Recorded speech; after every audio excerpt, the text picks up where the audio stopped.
What a night for television, and a striking moment for HBO. Just when critics wondered if the golden age was slipping, HBO Max stormed the Emmy stage with a series of unexpected triumphs.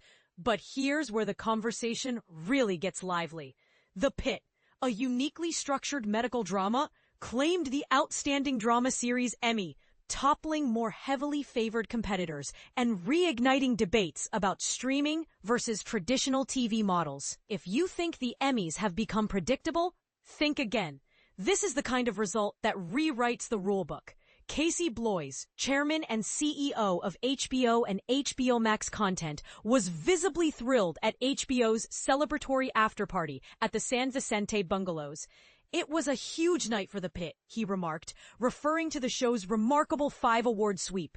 Best Drama, Lead Actor, Noah Weil, Supporting Actress, Catherine Wanasa, Guest Actor, Sean Hatosi, and Best Casting for a Drama. Matching Netflix's tally of 30 Emmys across all categories, HBO Max made its mark as television's consistent powerhouse. So what set the Pitt apart? Most dramas these days opt for short, meticulously produced seasons, but The Pitt embraces a throwback approach. 15 episodes per season, produced on a tighter budget and released annually, closer to the old-school broadcast method than today's streaming norm. Bloys emphasized to start a series like this with a larger episode count and a brisk schedule, and for it to win big out of the gate, especially with such formidable competition, is something we're incredibly proud of.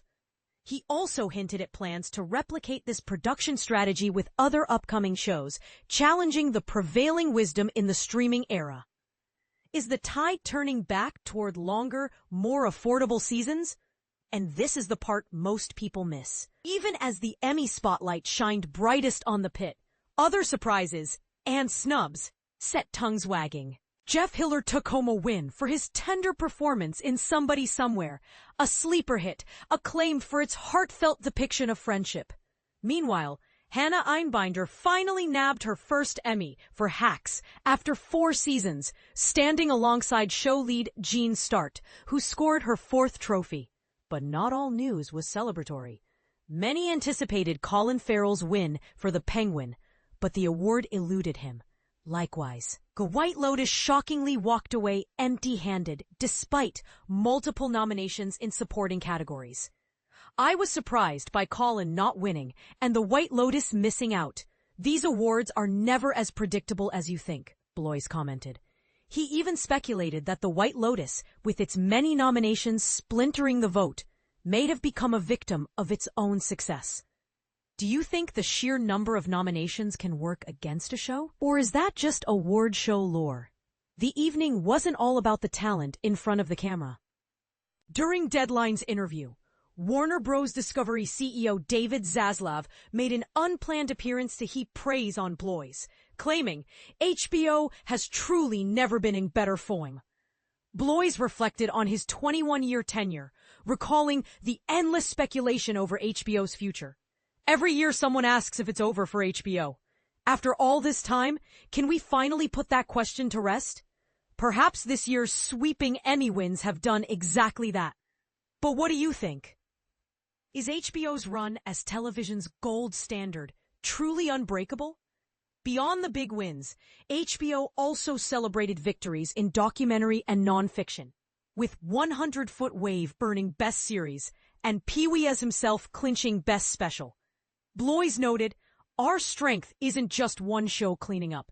It's the collective effort across drama, comedy, documentaries, and specials. This was a subtle, if unmistakable jab at Netflix and Apple TV+, whose Emmy hauls depended more heavily on singular hits like The Studio and Adolescence." And now for some fresh scoop. Bloys confirmed that The White Lotus is indeed heading to France for Season 4, though specifics about the location remain under wraps. Interestingly, creator Mike White skipped the Emmy ceremony. Apparently, he's already deep into writing the new season from France itself. This European pivot could spark new debates. Will a change in setting invigorate the series, or risk losing the unique tone that made it a sensation in the first place? Further stirring anticipation, Bloys declined to confirm rumors about Nicolas Cage potentially starring in the upcoming season of True Detective, merely confessing, "I'm a fan of Nick Cage." Would casting such an iconic and divisive figure re-energize the anthology or risk overshadowing its moodier, understated roots? Updates on other HBO mainstays are also generating buzz. House of the Dragon is set for an early summer 2026 return, likely falling just outside the Emmy eligibility cutoff. While the Game of Thrones prequel, A Knight of the Seven Kingdoms, aims for a January 2025 debut, industry's fourth season and the long-awaited return of Euphoria are also pegged for release within the 2026 Emmy season. Comedy fans have reason to rejoice. The Big Bang Theory spin-off, Stuart Fails to Save the Universe, was greenlit for an HBO Max release in 2026. Yet, as for the much-anticipated Harry Potter series, fans will have to wait until 2027. Is the gamble of delayed premieres brilliant risk-taking or a dangerous stretch of audience patience? A final question looms over two of HBO's most acclaimed series. Are Hacks and Euphoria approaching their final acts? Conflicting signals have emerged about Hacks, with star Hannah Einbinder suggesting season 5 could be the last, then walking it back. Bloys left the door open, insisting the show's fate will be decided by creators Jen Statsky, Lucia Aniello, and Paul W. Downs. "It's up to them. We're waiting to hear," he said. Euphoria's future is also up in the air. Bloys praised its impossibly star-studded cast, Zendaya, Sydney Sweeney, Jacob Elordi, and Coleman Domingo, but admitted that their blockbuster schedules make future seasons increasingly uncertain. Should shows end on a high, or stretch as far as the stars allow? Where do you stand? And what about Nathan Fielder's oddball docu-comedy, The Rehearsal? After earning multiple Emmy nods, its third season remains unannounced. Nathan takes his time, Bloys acknowledged. "When he's ready, we'll be ready. I think he's a comic genius."